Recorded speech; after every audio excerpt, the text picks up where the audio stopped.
తల్లికి వందనం పథకం లబ్ధిదారులకు సాంకేతిక పరంగా ఎదురవుతున్న సమస్యలను తక్షణం పరిష్కరించి అర్హులైన లబ్ధిదారులకు అందే విధంగా ప్రభుత్వం తరపున అన్ని చర్యలు చేపట్టాలని కాకినాడ రూరల్ ఎమ్మెల్యే పంత నానాజీ శాసనసభలో ప్రభుత్వం దృష్టికి తీసుకొచ్చారు.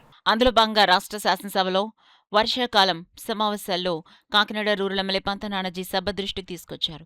ఈ సందర్భంగా పేద విద్యార్థుల భవిష్యత్తు కోసం తల్లికి వందనం పథకాన్ని ప్రవేశపెట్టిన CM Nara Chandrababu Naidu, deputy CM Pawan కళ్యాణ్కు ధన్యవాదాలు తెలిపారు.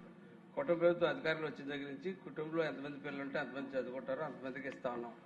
అయితే అధ్యక్ష చాలా పారదర్శకంగా చేసి రాష్ట్రంలో ఈ పరిస్థితి తెచ్చిన సీఎం గారికి పవన్ కళ్యాణ్ గారికి ఇద్దరికి కూడా ధన్యవాదాలు తెలియజేస్తున్నాను అధ్యక్ష. గత ప్రభుత్వం వాలంటీర్స్ హౌస్ హోల్డింగ్ మ్యాప్ల ప్రక్రియలో భాగంగా కుటుంబంతో పాటు సంబంధం లేని వ్యక్తుల్ని కొంతమందిని ఆ మ్యాపింగ్లోకి వచ్చేటట్టు చేయడం జరిగింది అధ్యక్ష.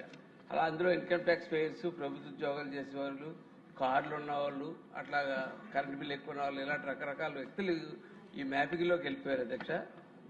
ఆ కారణం చేత అధ్యక్ష వాస్తవంగా అర్హత ఉండి కూడా తల్లికి వందనం పథకాన్ని అందుకోలేకపోతున్నారు అధ్యక్ష. అదే కాకుండా కొన్ని కుటుంబాలు అనుకోని పరిస్థితుల్లో నేటి సామాజిక పరిస్థితుల్లో భార్యాభర్తలు కూడా కొంచెం దూరంగా ఉండడం వల్ల కొంతమంది పిల్లలు తండ్రి దగ్గర ఉంటున్నారు అధ్యక్ష, కొంతమంది తల్లి దగ్గర ఉంటున్నారు, కొంతమంది నాన్నమ్మ దగ్గర ఉంటున్నారు, కొంతమంది అమ్మమ్మ దగ్గర ఉంటున్నారు, లేకపోతే గార్డియన్ దగ్గర ఉంటున్నారు అధ్యక్ష. అయితే అటువంటి పిల్లలకి ఈ తల్లికి వందనం పట్టలేదు అధ్యక్ష. అలాంటి పిల్లలు బాధ్యత తీసుకున్న గార్డియన్ ఖాతాల్లో కానీ తల్లికి వందనం సొమ్మున అయ్యి జమ అయ్యేలాగా చర్యలు తీసుకోవాలని చెప్పి కోరుతా ఉన్నాం అధ్యక్ష. అయితే అధ్యక్ష ప్రస్తుతం హౌస్ హోల్డ్ మ్యాపింగ్లో ఎదురవుతున్న లోపాలు సరిచేసే అవకాశం స్వర్ణగ్రామ, స్వర్ణ వార్డు స్థాయిలో, జిల్లా కలెక్టర్ స్థాయిలో కానీ సంబంధిత అధికారులకి తెలియజేశారు అధ్యక్ష. ఈ సమస్య ఎస్డబ్ల్యూ డైరెక్టర్ వారి దృష్టికి తీసుకెళ్లినప్పటికీ వారి వద్ద కూడా దీన్ని సరిచేసే అవకాశం లేదని తెలియజేశారు అధ్యక్ష.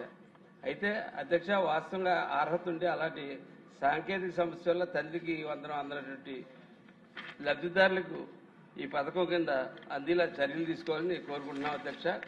దానికి స్థానికంగా ఏ కలెక్టర్ గారో నిర్ణయం తీసుకునేటట్టు చర్యలు తీసుకోవాలి. హౌస్ హోల్డింగ్ మ్యాప్లు సరిచేసి సవరణ చేయాలని చెప్పి తమ ద్వారా కోరుకుంటున్నాం.